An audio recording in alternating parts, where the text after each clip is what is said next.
अस्सलाम वालेकुम। मैं हूं आपका मेज़बान मोहम्मद बिलाल और आप देख रहे हैं सहर न्यूज़। नाज़रीन इकराम, क्योंकि इस वक्त पार्टी की रहनुमा जो हैं वो मरीम नवाज़ साहिबा हैं और वज़ीर आज़म इस वक्त हमारे मुल्क के जो है ना वो शहबाज शरीफ हैं। तो ये जो जितना शरीफ ख़ानदान है, इसने जो है ना सारे वज़ीरों मशीरों को अपने इस्तेमाल के लिए रखा हुआ है और सबको इस्तेमाल करते हैं। ये चीज़ अब नून लीगियों को जो है ना वो थोड़ा थोड़ा समझ आने लगी है कि हमें सिर्फ इस्तेमाल करने के लिए रखा है। हालांकि पार्टी के रुकन का एक मकसद होता है, एक उनका अपना लाहे अमल होता है। कुछ चीज़ें मुल्क की मफादात के लिए होती हैं, कुछ चीज़ें वज़रा के मफादात के लिए भी होती हैं।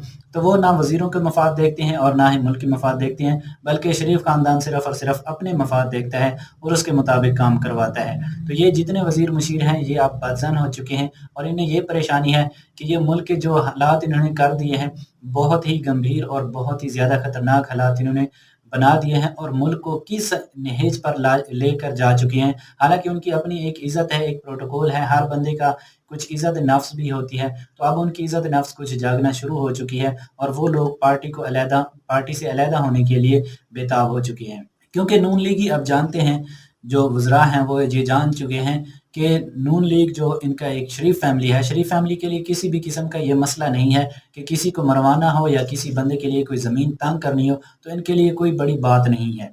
और ये चीज़ पार्टी के लोगों को बहुत ज़्यादा परेशान कर रही है कि कम से कम ठीक है, अपने मफादात के लिए इतनी हद तक बंदा नहीं गिर सकता कि किसी भी पाकिस्तानी आम शहरी पर जुल्म ज़्यादती की जाए या किसी के लिए ज़मीन तंग की जाए। इन्हें सिर्फ़ और सिर्फ़ पाकिस्तान चाहिए।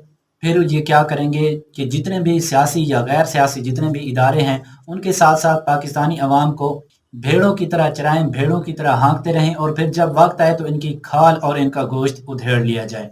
तो ये चीज़ नून लीग को समझ आ चुकी है कि इनकी पार्टी का सिर्फ़ यही मकसद बच चुका है और पार्टी की वजह से बहुत सारे ऐसे सियासी, जो मैं कहता हूँ रहनुमा हैं, अच्छे-अच्छे रहनुमा भी हैं, वो लोग बहुत ज़्यादा परेशान हैं कि हम जो है ना ज़्यादा बदनाम हो रहे हैं। पार्टी तो वैसे भी चली जानी है या पार्टी की कोई वक़्त वैल्यू नहीं रही। इसके साथ-साथ आने वाले 100 साल तक हो सकता है कि पाकिस्तानी हमें माफ़ ना करें और हम शायद पाकिस्तान के लोगों का शायद सामना भी ना कर सकें।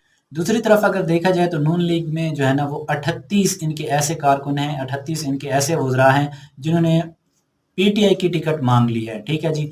ये मैं आपको अंदर की बात बता रहा हूँ कि 38 ऐसे लोग हैं, 38 ऐसे कारकुनान हैं जिन्होंने पीटीआई की टिकट पर लड़ने का फ़ैसला किया है और वो पीटीआई की टिकट पर लड़ना चाहते हैं, उन्होंने पीटीआई की टिकट माँग ली है। मैं दोबारा दोहराता हूँ कि इनमें से काफ़ी सारे ऐसे करीब-करीब के लोग होंगे जिनको ये टिकट देने के लिए मिन्नतें करेंगे कि ये खुदारा हमारी टिकट लीजिए और आप इलेक्शन लड़ें हमारी टिकट पे, यानी कि नून लीग की टिकट पर। और इनको जो है ना बहुत ज़्यादा मिन्नतें करवाना पड़ेंगी अपने करीब के लोगों की। दूसरी तरफ हम ज़िले शाह की बात करते चलें, जो कि बिलाल अली, जो कि पीटीआई के एक बहुत बड़े, मैं कहता हूँ कि कारकुन थे और बहुत बड़े जुनूनी थे। उनकी जो एक पोस्टमार्टम रिपोर्ट है वो आ चुकी है। जैसा कि काली भेड़ों ने बयान दिया था कि उनका एक्सीडेंट हुआ है और एक्सीडेंट की वजह से वो शहीद हुए हैं।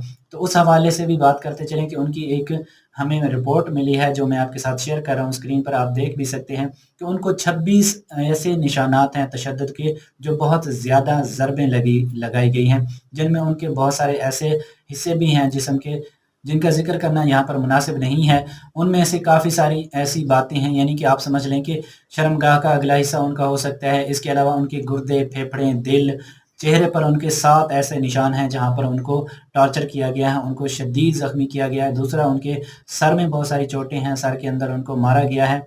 यहाँ तक कि उस मज़लूम के साथ इतना ज़ुल्म किया गया है कि उसके पाँव तक तोड़े गए हैं, उसके हाथ तोड़े गए हैं। उसकी 2 जगहों पर, एक ये कोहनी और ये दोनों कोहनी भी उसकी तोड़ी गई हैं। इसके अलावा उसके बैक की बात करें तो बैक पर उनकी गर्दन में जो बहुत सारी चोटें हैं यहाँ पर। इसके अलावा रीढ़ की हड्डी पर उनके काफ़ी सारी ज़रबें हैं, हो सकता है कि रीढ़ की हड्डी भी टूटी हुई हो। तो इन जो है ना तशद्दुद इतना किया गया है कि आप खुद समझ सकते हैं कि एक आम सा बंदा इसको कैसे बर्दाश्त कर सकता है। और सर में जो चोटें लगाई गई हैं उनकी रिपोर्ट ये है कि सर में खून जमने की वजह से उसकी जो ब्लड प्रेशर है, उसकी सर्कुलेशन बहुत ज़्यादा कम हुई, यानी कि ब्लड प्रेशर बहुत ज़्यादा कम हो गया, जिसकी वजह से उनकी मौत वाक़ई हो गई।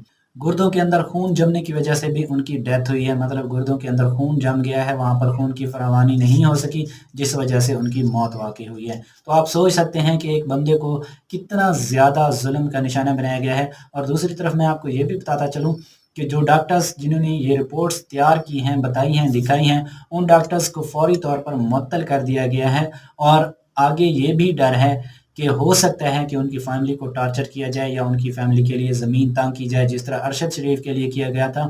فوراً ہی وہ دبئی چلے گئے تھے، جو بیانات آئے تھے اس کے بعد وہ دبئی چلے گئے تھے اور ان کے لیے پاکستان کی زمین تنگ کی گئی تھی، حتیٰ کہ نائجیریا کے اندر انہیں پھر شہید کر دیا گیا تھا۔ تو یہ صورتحال ہے پاکستان کی، آپ خود سمجھدار ہیں کہ ہماری گورنمنٹ کیا کر رہی ہے اور کیا نہیں کر رہی۔